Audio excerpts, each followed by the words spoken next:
Ito pa mga bossing ko ay isa sa mga pamamaraan para masigit tayo na maka-attract ng swerte sa pamamagitan ng dahon ng laurel. Ang gagawin lang po natin, basta positive ka lamang, naniniwala ka na makakamit yung mga panapangarap po ninyo, bukod po sa inyo pong sipag at tiyaga at pananalig sa mahal na Panginoon, ay subukan nyo po ito.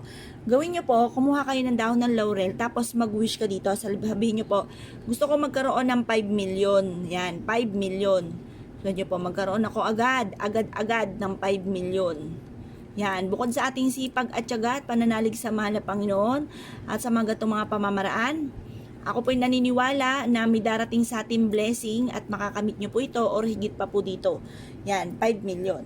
Ngayon pa mga bossing, ang gagawin po natin, kumuha po kayo mga bossing ko ng lighter at ito po ay magsisindi po tayo.